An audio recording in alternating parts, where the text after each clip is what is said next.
Hello everybody and welcome back to a brand new video. And my name's Alex Elliott and I'm going to help you today through a hack with driver to make sure you hit it further. So ultimately my biggest power hack to help you hit it longer. Now, if you're new to the channel guys, don't forget to smash that subscribe button, and while we're at that, let's comment down below what's your current driving distance. Give me that comment down below about how far you're currently driving. Now today's video is power hack with driver. Now when we're having a power hack and we're trying to increase our club head speed and making sure we maintain a good centered strike, we may sometimes reduce our accuracy, but today is all about how we can create more club head speed, a better turn, and ultimately more distance out on the golf course. So why do a lot of people struggle with driver and distance out on the golf course? Well, in order to create good distance, we need to create a good stretch between our upper body and our lower body. So we need to create a good turn. Now for many people, some people don't actually know how to create a turn, and some people actually can't create a turn. So today's video will really give you a feeling of how we create a turn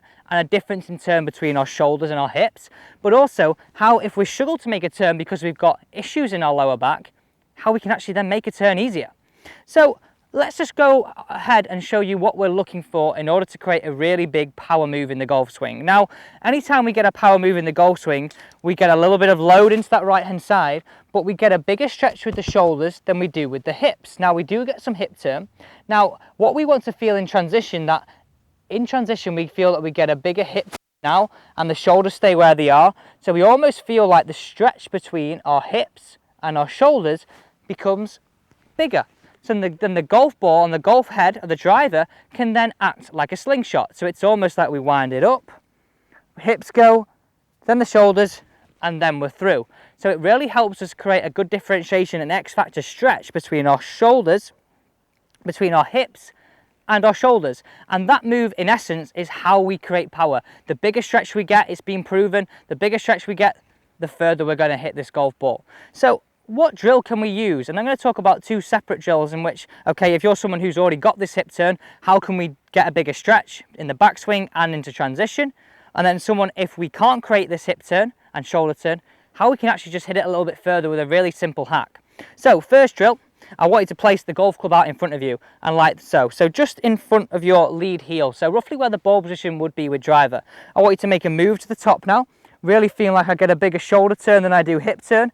And from this position here, I want you to feel that we get a little bit of a squat down and our belt buckle starts to work towards target. But the key thing here is we feel like our chest is still pointing behind us. So as we do this, we're actually creating a stretch. You can hear the change in my voice between our shoulders and our hips. So we're going to go to the top, create the stretch, swing through. To the top, create the stretch, swing through. So we're really looking for that move in transition to really create that stretch. Now, if we're someone who's already got good hip mobility and a good hip turn, we don't have to create any more in the backswing. We're looking to improve it on the downswing. So that's the reason why we just go for drill number one. To the top, feel that difference in the stretch, belt buckle working towards target, swinging through. So like I said, the bigger stretch we get between the shoulders and the hips in transition, the more speed we're going to create. Now if I use this analogy of a jet ski and a water skier, so we've got a jet ski and a water skier on the back of it, it'll get to a point where this water skier will travel at its fastest when it gets to a really big stretch and it travels fastest on its outside of the arc. Now we're looking for that same thing. We're looking for the golf club to travel fastest when we built that tension up between the shoulders and the hips and we let it go. So drill number one really gives you a good sense of that move in transition to create a big X factor stretch. Now leading on to somebody that has got poor mobility or actually struggles to create a good hip turn during this backswing, this is exactly what I want you to do. Address the golf ball and we're going to point these toes out. So pointing these toes out at 10 to 2. Imagine we've got 12 o'clock on the clock face here. Pointing these toes out, I really want you to feel that we're going to create a backswing now, that we really feel that we're going to lift our left heel up. Now, this is going to do a couple of things. By flaring these feet out, we increase our chances of creating a hip turn. But also, if we allow this heel to come up, look what my hips do. It allows me to feel like I get an easier turn. If I stay planted, it's a lot harder for me to turn these hips. If I lift the heel up, it really helps me create a better hip turn. We look at Jack Nicklaus, he lifts his left heel up during this backswing, gives him a really good range of movement, really good store of power, then to come down into the golf ball. So tip number 2 would be to have a few practice swings, just really feeling like I get my hips turning more in the backswing if we're someone who struggles to do this, by allowing that left heel to come up. This way. And this way. So you can see here, as I do this, my hip turns better, my shoulder turn is now better, so I can then start to learn to create a stretch. So anytime we've got a bigger hip turn and shoulder turn throughout this backswing, we're going to be able to generate and store more power. So if we're storing more power, then we've got potential to release more power onto the golf ball. And anytime we've got that, we're generally going to hit it further. Remember, we want to get more club head speed and maintain that center strike to hit it further. And that's exactly what we're going to try and do now. Okay, so let's have a few practice swings, really feeling that the left heel comes up, back and through. So really feeling that staying in posture, but allowing my hips to turn by lifting my left heel slightly. So it's really giving me a good sense of rhythm, but also a good sense of better hip turn. So now, like from drill number 1, we've got the opportunity to create that X factor stretch. If we're someone who had a bad turn and very much just armsy, you can see here how it would be very hard for me to create that X factor stretch. So we've got to create that move to then create the second move. Let's hit this one away. So really feeling that the left heel comes up off the ground.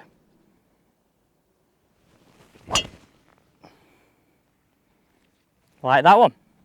Now that felt really quite odd, but I'll tell you what, it's gone like a rocket. Now an important point to note here is that when we're making this swing and really making this move that feels like we lift that left heel off the ground, that we don't stand up out of posture. Now when I've tried this with students, sometimes we get this move here, we stand up out of posture and we don't actually create the hip turn we're looking for. What I really want you to feel is that we're making this swing, we're feeling as we do this, the right leg is slightly straightening, not locking out, but straightening. So as you can see here, as I do this, I'm increasing the amount of my hip turn that I'm creating. So from the face-on point of view, it would look not like this, but we're really trying to create a move where the right leg straightens, the left heel comes up to really allow us to make a good turn throughout that backswing. So let's summarize today's video. Today's video is 2 power hacks that can help you improve distance. Now, what I realized with this video is some people actually reduce their power because they haven't got the mobility to turn throughout that backswing. So we're looking at it and saying, okay, we've got one drill which for somebody who has that ability to create that stretch, so really feeling that we've got a good turn, and now we start to work the belt buckle towards the target, but we keep our chest facing behind us and then bring it through. And the second one, which is a really nice simple feeling about how we can actually create a better turn if we didn't have one initially, just making sure our feet are flared, but lifting that heel up, really allowing ourselves to create that better turn throughout that backswing, to have the opportunity to create power, store power, to then release it down onto the golf ball. Thank you guys for watching today's video. If you're new to the channel, don't forget to smash that subscribe button as well as that thumbs up button if you enjoyed the content. Thank you for watching and see you next time on Alex Elliott Golf.